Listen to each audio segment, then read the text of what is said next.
എന്തേ? ഈ പൂവ് എങ്ങനെയാ അമ്മിണിക്ക് കിട്ടിയേ? അമ്മിണി നേരത്തെ കുറച്ച് പൂ തന്നു പറഞ്ഞപ്പോ അവൾക്ക് എന്താ സ്വർഗത്തിൽ പൂ കച്ചവടാണെന്നല്ലേ നീ ചോദിച്ചത്? അവള് തന്നത് ദാ ഈ പൂവാ. അവളെ ദഹിപ്പിച്ച ഈ സ്ഥലത്ത് ഞാൻ അന്ന് നട്ട ചെടിയാ ഈ വളർന്ന് പൂത്ത് നിൽക്കണത്. ഇതിങ്ങനെ പൂത്തത് ആദ്യമായിട്ട് ഞാൻ കാണണേ. നീ വിശ്വസിച്ചാലും ഇല്ലെങ്കിലും ഞാനൊരു സത്യം പറയാം. അവളിപ്പോഴും എന്റെ കൂടെയുണ്ട്. ആ ഒരൊറ്റ ധൈര്യത്തിലാ ഈ 2 മക്കളെയും വെച്ച് ഞാനിങ്ങനെ ജീവിക്കുന്നത്. എന്റെ അമ്മിണി, നിന്റെ ജീവൻ രക്ഷിക്കാനാ തുമ്പശ്ശേരി കുറുപ്പിന് ഞാൻ ഈ മണ്ണ് പണയം വെച്ചത്. ആ കുറുപ്പ് എന്നെ ചതിച്ചു. ഈ മണ്ണ് തിരിച്ചു വാങ്ങി നിനക്ക് മോക്ഷം തന്നിട്ടേ ഞാൻ മരിക്കൂ. അതിനു മുമ്പ് ദൈവം തമ്പുരാൻ വിചാരിച്ചാലും എന്റെ മക്കളെ വിട്ട് ഞാൻ നിന്റെ അടുത്തേക്ക് വരില്ല. എനിക്കെന്നും നമ്മുടെ മക്കൾ കൂട്ടിനുണ്ട്. അവരെ നീ നല്ലപോലെ അനുഗ്രഹിക്കണം. കൊച്ചുകൃഷ്ണ, തുമ്പശ്ശേരി കുറുപ്പ് എന്റെ മാഷയും കുട്ടികളെയും ചതിക്കോ കൊച്ചുകൃഷ്ണ? അവരെ ഒറ്റയ്ക്കാക്കി പോവല്ലേ? ഏയ്, അവരെ ഞാൻ ഒറ്റയ്ക്കാക്കേ. നല്ല കഥ. അമ്മണിയടുത്ത് വിഷമിക്കാണ്ടിരിക്കി. തുമ്പശ്ശേരി കുറുപ്പിന്റെ അടിവേര് മാന്തി ഞങ്ങൾ ഈ പറമ്പ് തിരിച്ചു പിടിക്കും. എന്താ പോരെ? മതി.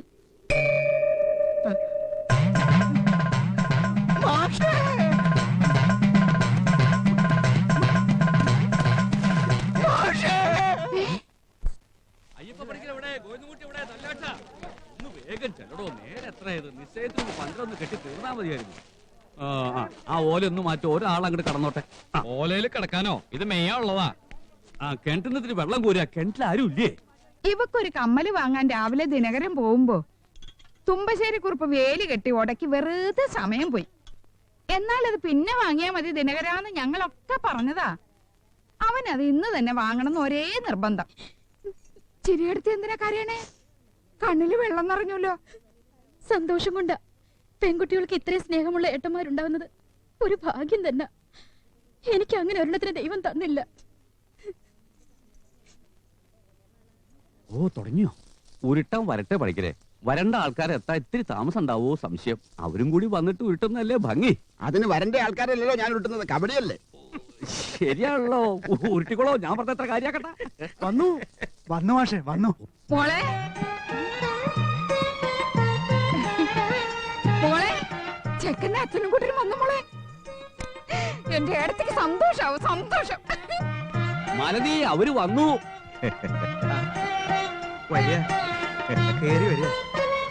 ഞാൻ വൈകിയോ? ഏയ്, ഉരുട്ടി ഇങ്ങോട്ട് എടുക്കണുള്ളൂ. ഇരിക്ക.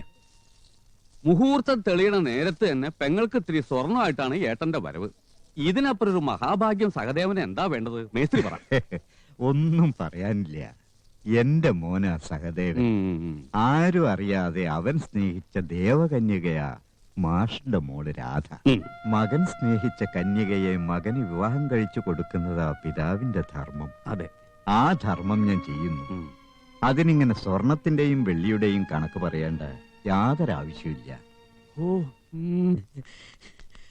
കവടി ഉരുട്ടണേ ഉള്ളൂ മുതലാളി. ഇതുവരെ ഉറച്ചിട്ടില്ല. അധികാരി അയ്യപ്പ പണിക്കര്, തുന്നക്കാരൻ നാരായണൻകുട്ടി, പോസ്റ്റ്മാൻ മൈതൂട്ടി, കറവക്കാരൻ നാരായണൻ, അമ്പലക്കമ്മിറ്റി പ്രസിഡന്റ് സദാശിവ മേനോൻ, ശാന്തിക്കാരൻ അച്ചൂട്ടി. അങ്ങനെ ഈ നാട്ടിലെ സകല നാറികളും നിരന്നങ്ങനെ ഇരിപ്പുണ്ടു. മുതലാളി മാത്രം അവിടെ ഇല്ല. ആ അധികാരിയുടെയും ഹെഡ് കോൺസ്റ്റബിൾ കൊച്ചുകൃഷ്ണന്റെയും ഒക്കെ ഒരു തലക്കനം കാണണം. ഇരുത്തം കണ്ട ഇതിലും വലിയ തലയൊന്നും ഈ നാട്ടിൽ വേറെ ആർക്കും ഇല്ലാന്ന് തോന്നും. ഓ, സത്യം പറഞ്ഞ ഇതാ തല. ഇത്രയും തറവാടിത്തമുള്ള ഒരു തല ഈ നാട്ടിൽ വേറെ ആർക്കും എടുക്കാനില്ല മുതലാളി. മുതലാളി പോവാഞ്ഞതും നന്നായി, അവര് മുതലാളിയെ വിളിക്കാഞ്ഞതും നന്നായി. താനിങ്ങനെ ഓടിപ്പാഞ്ഞ് ഇവിടെ വന്ന് ഓരോരോ ഗോളായിട്ട് അടിക്കണ്ട. വേണ്ട, മൊത്തത്തിലൊന്നു കണ്ട് എന്താ അവരുടെ തീരുമാനം എന്ന് ഇവിടെ വന്ന് പറ. എന്നിട്ട് വേണം എനിക്കൊരു ഗോൾ അടിക്കാൻ. ഓ,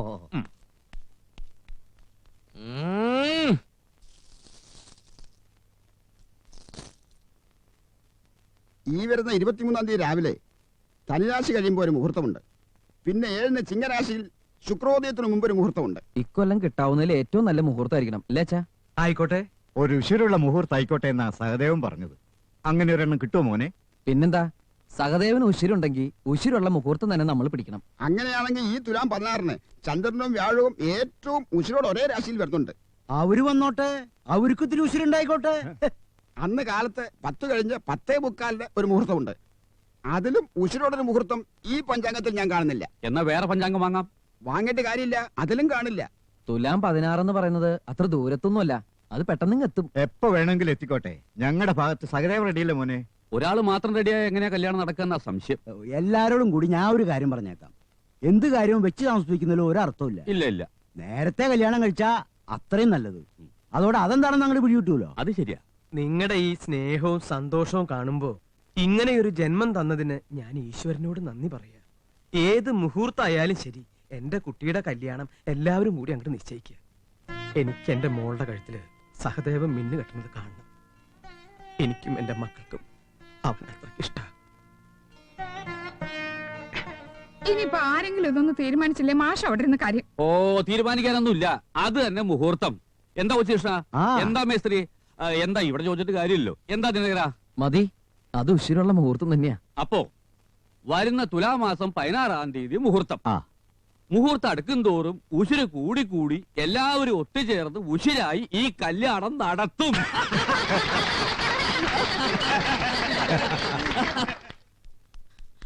ഉറപ്പിച്ചു മുതലാളി, കല്യാണം ഉറപ്പിച്ചു. മന്ത്രിസഭയിൽ ആളെടുക്കണ മാതിരി എല്ലാരും കൂടെ കെട്ടിപ്പിടിച്ചും ഉമ്മ വച്ചും തുലാം 16 അങ്ങ് ഉറപ്പിച്ചു.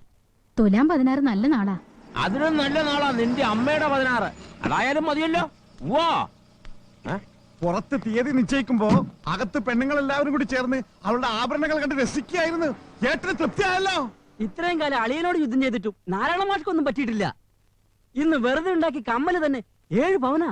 7 പവനാ? 7 പവനോ? നിങ്ങളെ നന്നായി അറിയുന്നോട് ചോദിക്കുക. മുമ്പ് വന്ന കല്യാണങ്ങളൊക്കെ കലക്കിയതുപോലെ ഈ കല്യാണം കലക്കണമെന്ന് വല്ല ചിന്തയുണ്ടോ? കലക്കൂല, പക്ഷെ ഇതും കലങ്ങും.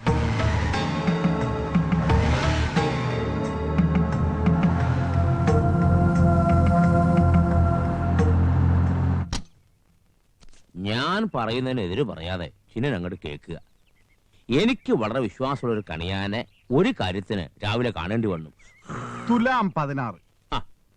കാലത്ത് 10-നും 11-നും ഇടയിൽ സകല വൈരാഗ്യങ്ങളും മറന്ന് തുമ്പശ്ശേരിക്കുറുപ്പിനും ചിന്നക്കുറുപ്പിനും ഒന്നാകാൻ ഇതിലും നല്ലൊരു മുഹൂർത്തം എനിക്ക് കിട്ടില്ലെന്ന് അയാൾ പറഞ്ഞേ. ചിന്ന, നമ്മളായിട്ട് ആ മുഹൂർത്തം കളയണോ? കളയണ്ട.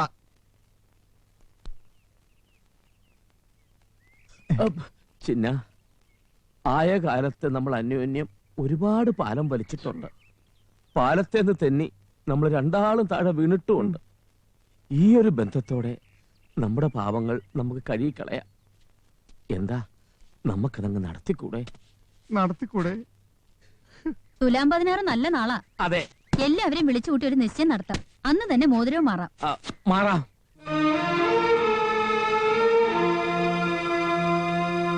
ശത്രുക്കളായി ഇങ്ങനെ എന്നും ജീവിക്കാനാണ് ഭാവമെങ്കിൽ പിന്നെ മനുഷ്യജന്മം എടുത്തിട്ട് എന്താ കാര്യം? നമ്മളെല്ലാം മനുഷ്യന്മാരല്ലേ? അത്തരമൊരു ചിന്ത തുമ്പശ്ശേരിക്കും തോന്നി തുടങ്ങിയെങ്കില് എനിക്കിനി രണ്ടിലൊന്നും ആലോചിക്കാനില്ല. തുലാം 16 രുക്മിണിയുടെ കഴുത്തിൽ ചന്ദ്രപ്പൻ താലി കെട്ടും. നമ്മള് ബന്ധുക്കളാവും. എന്താ?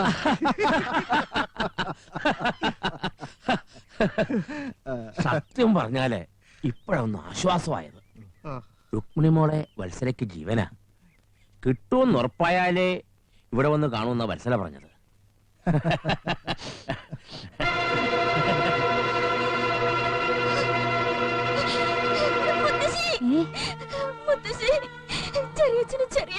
തുമ്പശ്ശേരി കുറുപ്പിന് എന്നെ വിറ്റോണ്ടിരിക്കുക. ഞാൻ ആ വീട്ടിലേക്ക് പോവില്ല. ഞാൻ മരിക്കും. സത്തായിട്ട് തീ കൊടുത്ത് മരിക്കും.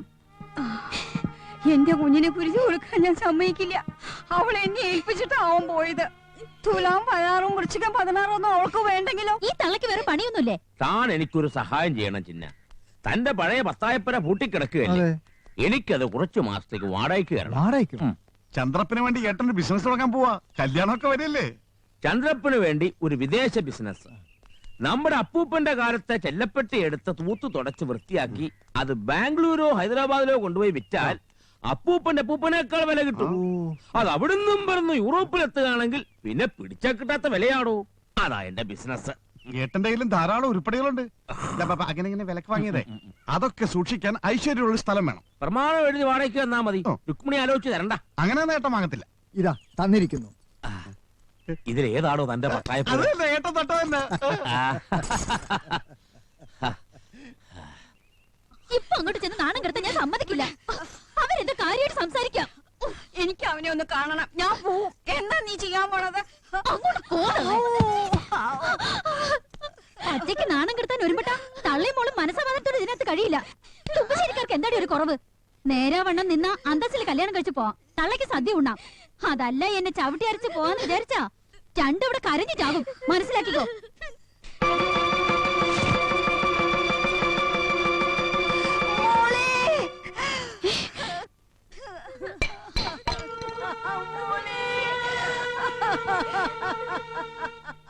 എന്റെ അമ്മ കസേരയുടെ വടി കൊണ്ട് തല്ലുകൊള്ളാൻ ഞാൻ എന്ത് പാപം ചെയ്ത്? അവൾക്ക് കുറിപ്പിനെ ആലോചിച്ചത് ഞാനാണോ? പത്തായിപ്പുര വാടക കൊടുത്തത് ഞാനാണോ? സൂക്ഷിച്ചിരുന്നു. തരം കിട്ടിയ വളം വെച്ച് കൊടുത്ത് അമ്മ അവളെ കൊണ്ട് നിങ്ങളെ തല്ലിക്കും. നമുക്ക് കുട്ടികളില്ലാത്തത് ജനിക്കാതെ പോയ അവരുടെ ഭാഗ്യം. ജനിച്ചിരുന്നെങ്കിൽ അവർക്ക് തല്ല് കിട്ടിയെന്നെ. അവളെ ഞാനൊന്ന് കൊല്ലും.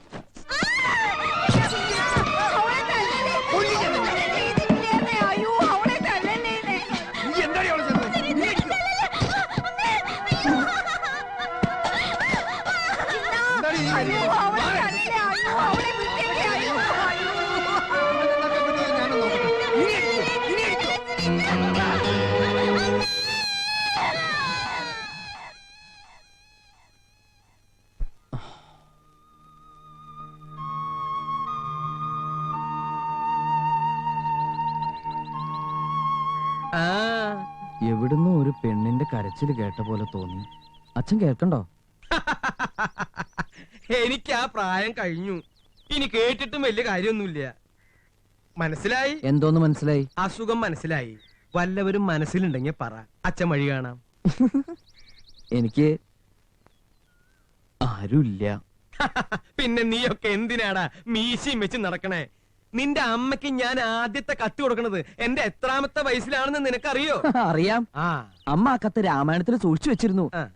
5ാം ക്ലാസ്സിൽ പഠിക്കുമ്പോ ഞാനത് രാമായണത്തിൽ നിന്ന് എടുത്ത് എന്റെ ഡ്രോയിങ് ടീച്ചർക്ക് കൊടുത്തു. അച്ഛന് കിട്ടേണ്ട അടി അന്ന് എനിക്കാ കിട്ടിയത്. ലവ് ലെറ്റർ എഴുതാൻ അച്ഛൻ വളരെ വീക്കാ. അങ്ങനത്തെ ഒരു കത്ത് എഴുതിയാലൊന്നും ഇന്നത്തെ പെണ്ണുങ്ങൾ വീഴില്ല അച്ഛാ. അമ്മ വീഴും. ഇനി വീഴൂന്ന് ഉറപ്പുണ്ടെങ്കിൽ അച്ഛൻ അതുപോലെ ഒരെണ്ണം എനിക്ക് എഴുതിത്താ. ഞാൻ ആർക്കെങ്കിലും കൊടുത്തു നോക്കാം. എന്താ ചെറിയമ്മി മോളും കൂടി ഒരു സ്വർണ്ണ കച്ചവടം? ദിനകരൻ രാധയ്ക്ക് വാങ്ങിയ കമ്മല് മാഷ കണ്ടില്ലല്ലോ. എവിടെ? ഈ സ്വർണത്തിന് അവനൊരു താലി വാങ്ങിയിരുന്നെങ്കിൽ ഒരാളെ കണ്ടുപിടിച്ച് തുലാം 16-ന് അവന്റെയും കല്യാണം നടത്തായിരുന്നു. വല്ലവരും മനസ്സിലുണ്ടോന്ന് ചോദിച്ചപ്പോ എന്നോടൊരു കത്ത് എഴുതി കൊടുക്കാനാ അവൻ പറഞ്ഞത്. ഞാൻ അവനൊരു കത്ത് എഴുതാൻ പോവാ.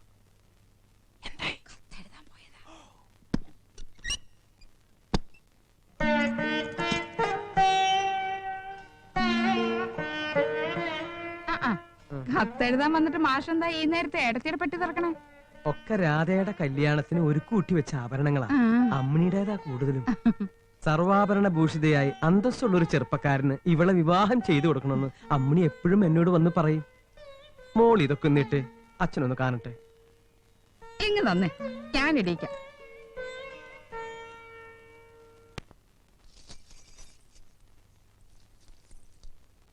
എണ്ണി നോക്കാൻ ഒന്നുമില്ല. എല്ലാം കൂടി 101 പവന് 7 പവന്റെ കുറവേ ഉള്ളൂ. സ്വർണം കൊണ്ട് ഒരു ബെൽറ്റ് ഉണ്ടാക്കിയോളെന്ന് ഞാൻ ആലോചിക്കണേ. എന്നാ പിന്നെ ഒരു പേഴ്സും കൂടി ആയിക്കോട്ടെ. വെറുതെ അന്തസ്സിന് ഗമ കാട്ടി കയ്യിൽ പിടിക്കാലോ. ഓ ഈ ചെക്കൻ കൊണ്ടാ. ഈ ചെറിയമ്മയ്ക്ക് സ്വർണം കണ്ട പ്രാന്ത. പ്രാന്തല്ലടാ പ്രാന്ത.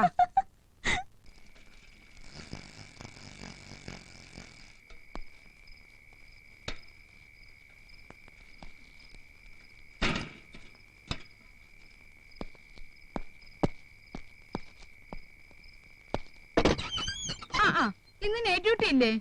ഇന്നത്തെ നൈറ്റ് ഇത്രേ ഉള്ളൂ. എനിക്ക് വിശന്നിട്ട് വയ്യ. ഇതെന്തോന്ന് സ്റ്റേഷൻ? അവിടെ കള്ളന്മാരൊന്നും ഇല്ലേ? വിശന്നാ ഞങ്ങള് കള്ളന്മാരെയാണോ പിടിക്കുന്നത്? ദോശ ഉണ്ടാക്കട്ടെ? ഉണ്ടാക്കിക്കോ. 10 15 ഉണ്ടാക്കിക്കോ.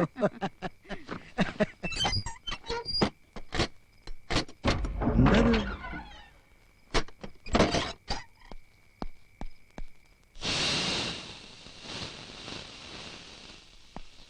എന്താടി ഒരു ശബ്ദം കേട്ടത്? എന്ത് ശബ്ദം? അങ്ങനെ ഒരു ശബ്ദം. അത് ഈ ദോശയുടെ ആയിരിക്കും. നിന്റെ ദോശക്ക് ഇത്രയും വലിയ ഷൂവോ? അതല്ല.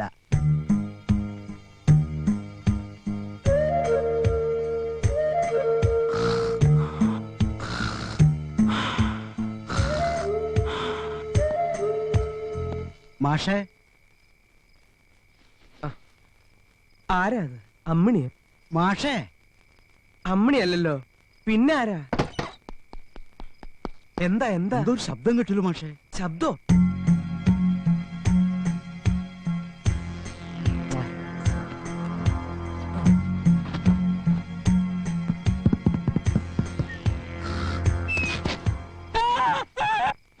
ആരാ? എന്താ എന്താ എന്താ എന്താടോ? പിടിക്ക്.